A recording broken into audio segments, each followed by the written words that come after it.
Assalamualaikum warahmatullahi wabarakatuh. Sahabat Nusantara Gaib, alhamdulillah ketemu lagi dengan kami. Pada kesempatan malam ini kita bersilaturahmi kembali. Dan sahabat gaib, kita akan bahas asal-usul tentang khodam yang menjadi pendamping manusia. Dan alangkah baiknya sebelum menonton lebih panjang lagi, jangan lupa subscribe, like, comment, and share. Ya sahabat gaib, kita mulai aja biar lebih jelas lagi. Kita tanyakan pada praktisi kita, Adipati Kikis. Ya. Oke, kita langsung aja ke pertanyaan pertama. Adipati Kikis, apa itu khodam? Sebelum saya menjawab pertanyaan dari Kang Yohan ya, saya akan menegaskan satu hal di sini. Pembahasan mengenai hal-hal yang bersangkutan dengan khodam, sejatinya saya tidak bermaksud untuk merasa lebih tahu ya, apalagi menggurui spiritual lainnya.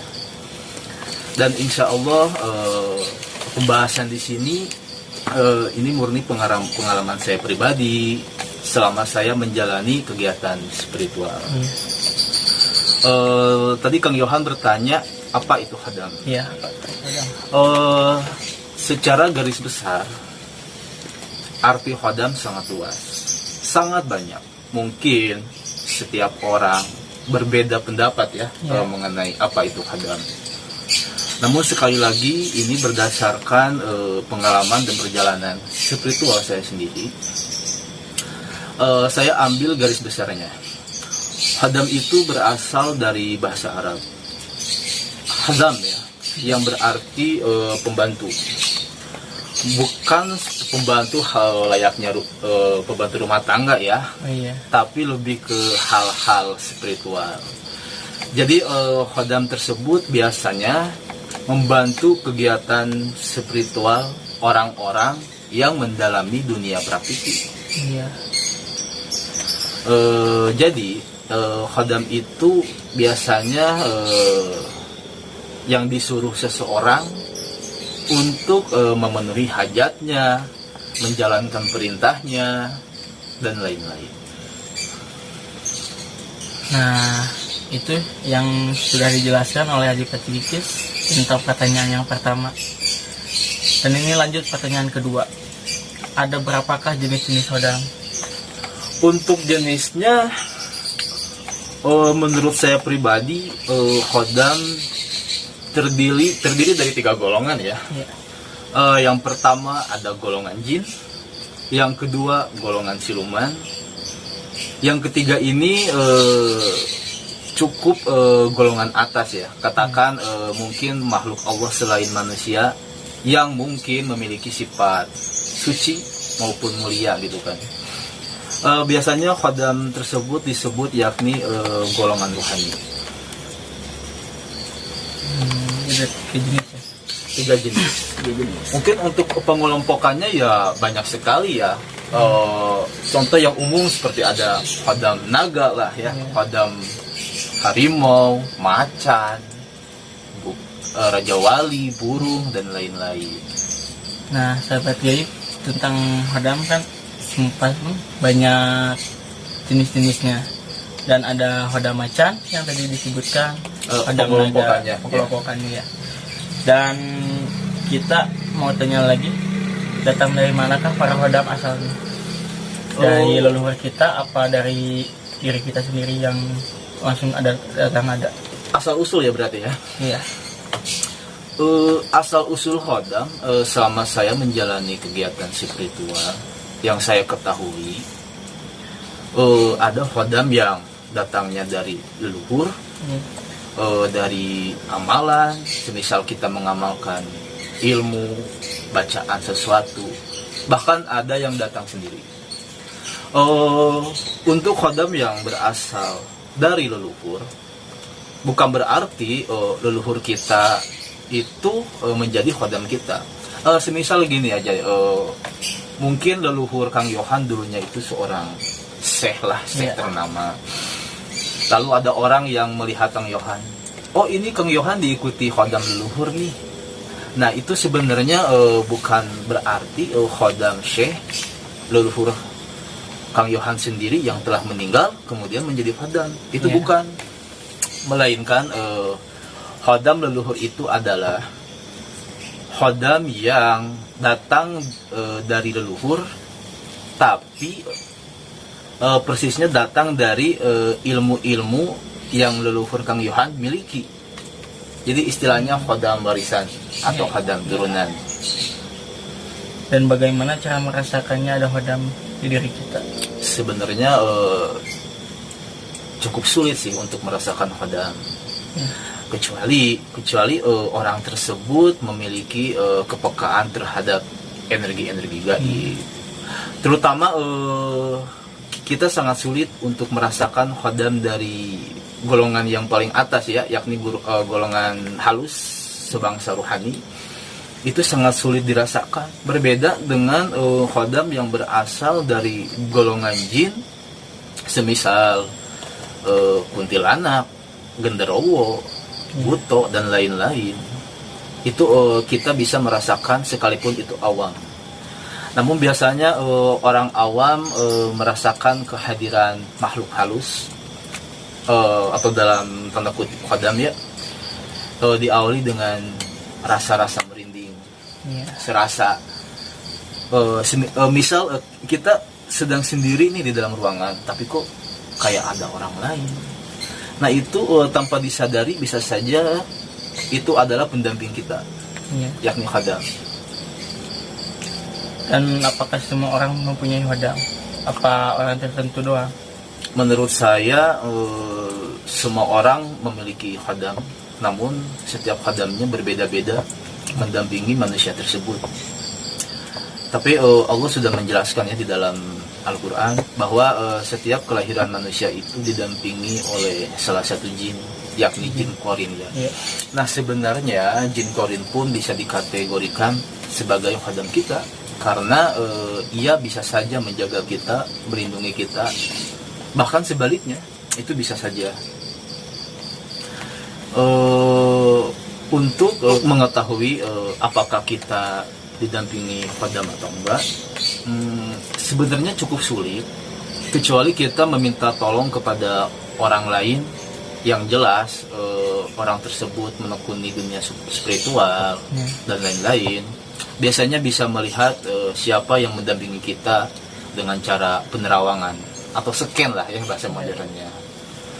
Nah untuk seperti kalangan spiritual mungkin tidak terlalu sulit ya untuk merasakan kehadiran khodam, bahkan melihatnya, karena rata-rata orang yang menekuni dunia spiritual dipastikan memiliki ilmu untuk melihat khodam, ilmu untuk merasakan khodam, bahkan ilmu untuk berkomunikasi dengan khodam. Nah itu sahabat gaib tentang khodam telah disampaikan oleh praktisi kita Adipati Kikis. Dan satu lagi pertanyaan saya untuk Adipati Kikis, khodam apakah ada dalam diri, apakah di luar diri? Nah untuk menjawab pertanyaan tersebut, apakah khodam itu ada di luar atau ada di dalam tubuh kita? Itu tergantung jenis khodamnya. Kita kembali ke awal ya. Khodam itu bisa datang dari leluhur, datang dari ilmu yang kita amalkan atau amalan-amalan yang kita dawamkan, maupun datang sendiri. Nah biasanya khodam yang datang dari leluhur, yang ternyata itu bukan khodam ilmu tapi khodam pendamping saja, ya seharusnya khodam tersebut berada di luar. Bila khodam tersebut sampai masuk ke dalam tubuh, biasanya si orang tersebut akan mengalami ketidakseimbangan dalam hal pikiran, perilaku. Mungkin Kang Yohan sering melihat fenomena seperti ini ya. Ada manusia ketika dia marah, tapi kok kenapa perilakunya kayak harimau? Bahkan sampai ada ketika saat dia marah, dia mencakar-cakarkan tangannya ke dinding, bahkan ke orang-orang di sekitarnya. Nah itu biasanya ciri-ciri orang tersebut memiliki khadam pendamping jenis macan ya atau harimau. Karena si orang tersebut khadamnya berada di luar, bila seseorang tersebut khadamnya berada di luar, insya Allah dia tidak akan terkendali dengan perilaku si khadamnya tersebut. Tapi tetap bila khadamnya di luar itu perlu penyelarasan. Karena sewaktu-waktu ya itu tadi, si khadam bisa tiba-tiba masuk ke dalam tubuh seseorang tersebut saat seseorang tersebut sedang tersakiti, sedang tersinggung, maka masuklah si khadam tersebut, terjadilah amarah dia bagaikan macan, harimau, menunjukkan eksistensinya. Ya, betul.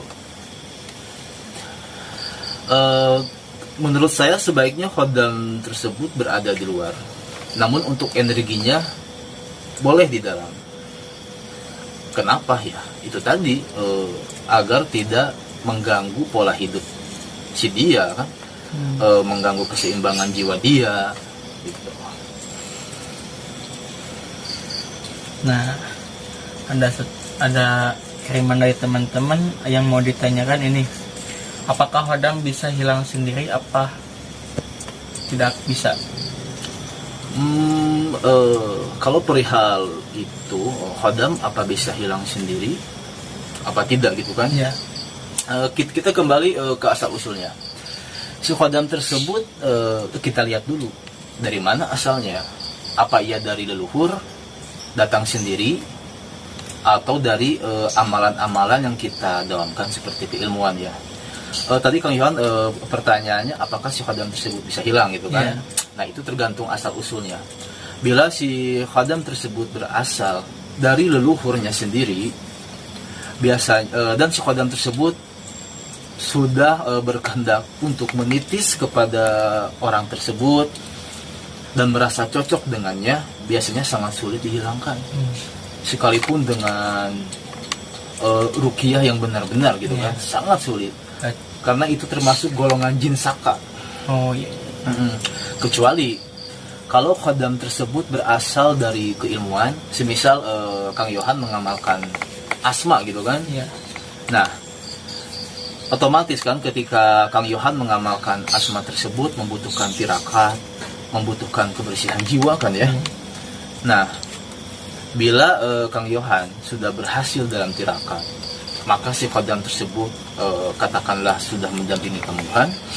Kemudian di suatu saat Kang Yohan tersebut melanggar pantangan ilmu tersebut, asma tadi itu ya, maka dipastikan si khadam akan berpikir dan merasakan, oh iya dia sudah tidak cocok lagi dengan Kang Yohan, sudah tidak merasa sejalan sejalur, maka secara perlahan cepat atau lambat si khadam akan pergi meninggalkan Kang Yohan.